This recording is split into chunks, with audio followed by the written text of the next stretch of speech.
Salut à tous, comme expliqué dans la dernière vidéo, on va s'attaquer cette fois-ci à la remorque du motoculteur. Donc là, ce sera pas vraiment de la très grande mécanique, hein, ce sera surtout du fonctionnel.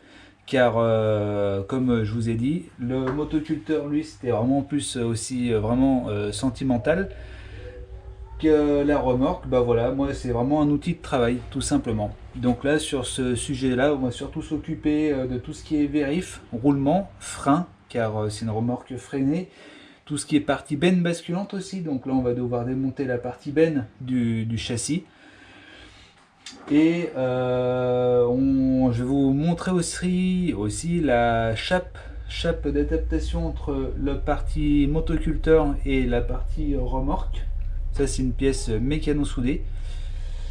Et on va faire appel une nouvelle fois à Carrosse. Carrosse, qui je vous rappelle, c'est une entreprise qui vend tout le matériel, tous les consommables, matériel aussi, pour la carrosserie, aussi bien pour passer du papier de verre, peinture, vraiment tout. Voilà, bon bah allez, on passe à la suite et on commence.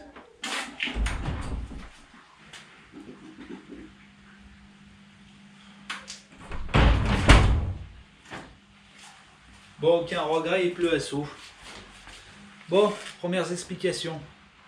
Ça va bientôt faire un an qu'on a fait l'acquisition de cette petite remorque.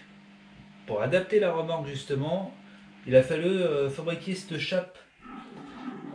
C'est comme une attache remorque, hein, tout simplement, mais on s'est repris sur la fonderie d'origine, du motoculteur. Voilà, tout simplement. Mécano soudé, pourquoi? Parce que tout simplement là on a un tube, dans ces tubes pour le rigidifier à mort, on a on a repassé un axe usiné. Dans celui-ci, dans le tube externe, on a percé 4 trous à 90 de partout et on a fait des soudures bouchons, comme ça au moins ça bougera pas une oreille.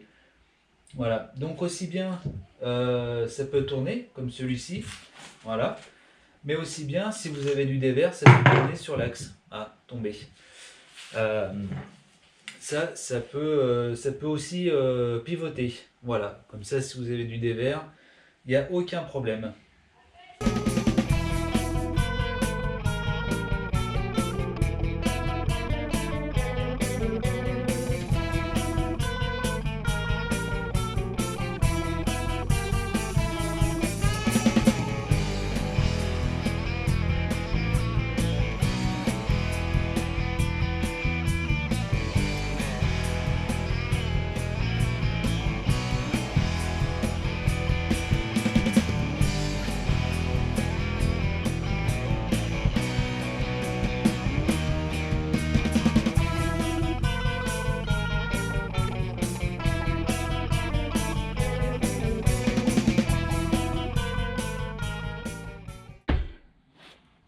Je me permets d'interrompre cette vidéo, parce que je suis peut-être le glandu de la chaîne, mais en attendant, l'autre il filme pas grand-chose. Alors je t'explique.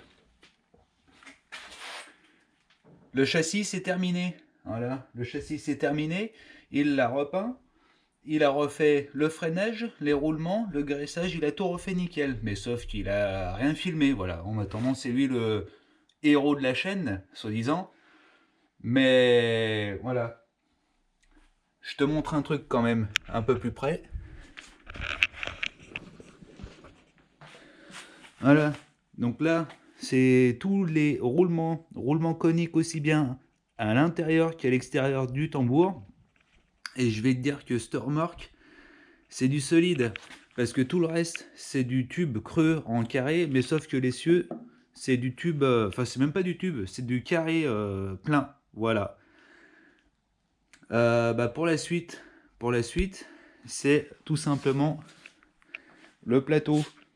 Le plateau, lui, il va être poncé, décapé, enfin poncé brièvement, hein, vraiment qu'on puisse le repeindre.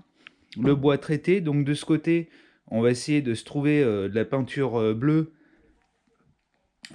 comme la couleur Staub. Et puis voilà. te montre un peu de plus près. Hop. Les caches moyens ont été repeints, 2 bonnes couches de noir avec 2 bonnes couches de vernis de chez Carrosse, bien entendu.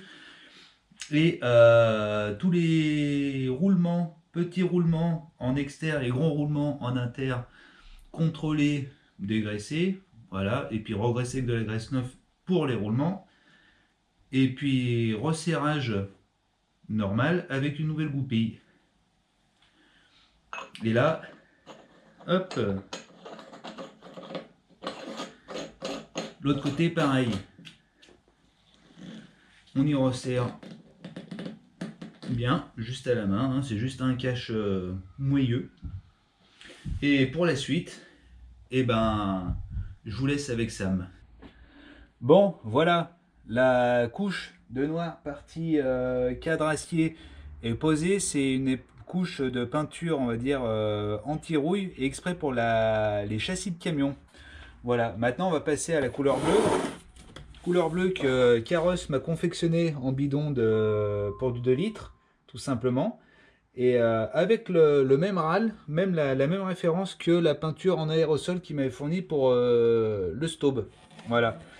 Donc tout simplement, moi je vais la passer au pinceau parce que je vais pas m'amuser à tout cacher pour pouvoir la passer au pistolet. Allez, on passe à la suite. Alors, pour la suite est terminée, on va s'attaquer aux ridelles. Les ridelles, je les ai poncés avec un grain 40 de mémoire. Mais ça, je vous ai pas filmé parce que c'était un peu barbant et il n'y avait pas grand chose d'intéressant. Par contre, ce que je vais vous montrer, c'est ce que je vais faire tout de suite. C'est je vais passer un vernis avec de la térébenthine. Donc c'est un mélange que je vais faire pour la protection du bois. Alors dans ce que je vais faire, il n'y a pas vraiment de science ni de recette exacte. C'est vraiment au pif. Voilà, on remue. Tac, tac, tac. Voilà.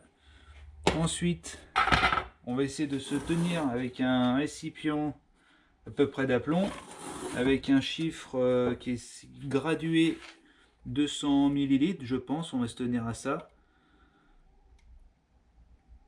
Allez, hop, 150. Et ça, alors je sais pas si on dit essence ou huile de térébenthine, j'en ai aucune idée. Hop, oula, peut-être un peu trop. Et là, on remue, on remue. Et en fait, la térébenthine, c'est un agent protecteur contre les insectes et le temps, les intempéries, je crois bien. Enfin bref, ça met une couche de protection supplémentaire. Allez, on va passer à l'application du produit.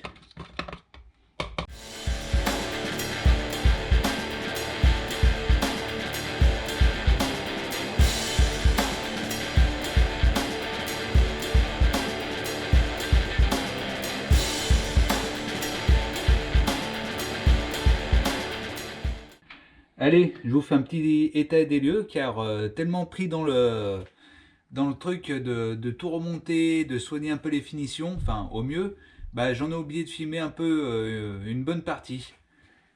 Les ridelles, c'est tout remonté, ça s'est remonté en lieu et place sans problème. J'ai refait les fixations des petits crochets pour verrouiller celle-ci.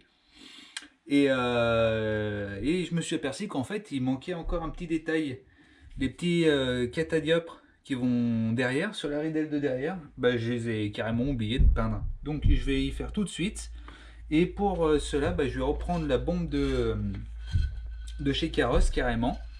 Et tout simplement, vu que j'ai pas réussi à faire tenir le scotch dessus, je vais tout me taper la peinture avec un petit pinceau, voilà, façon maquette.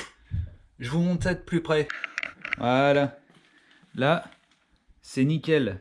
C'est nickel car toutes les attaches ont été remises en lieu et place avec de la nouvelle visserie. La visserie, je crois, assez galvanisée pour éviter que ça rouille.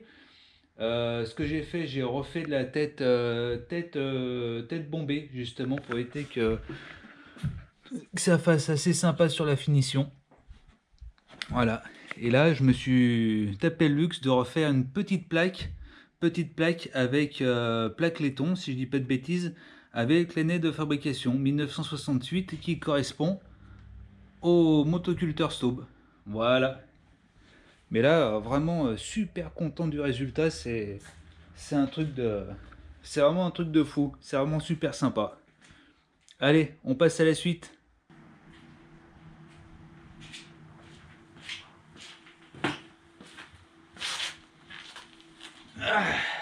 Bon, l'autre glandu c'est bon, il n'est pas revenu, il va pouvoir nous laisser bosser un peu, surtout sur la dernière séquence qui va clôturer cette vidéo.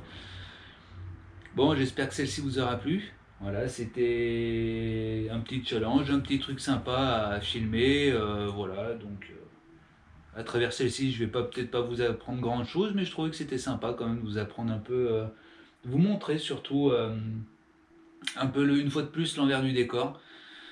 Petite info, normalement au mois d'avril 2025, je me suis fait inviter par une association pas très loin de chez moi. Donc ils m'ont demandé si je voulais exposer mon petit motoculteur avec la remorque, un truc un petit peu rigolo. Je lui ai dit bah écoute, pourquoi pas. Donc voilà, j'essaierai de vous filmer ça. Et dernière chose s'il vous plaît, ce qui peut être sympa aussi pour booster un peu la chaîne, n'hésitez pas à vous abonner, ça reste gratuit. Allez, je vous dis à plus et prenez soin de vous. Ciao!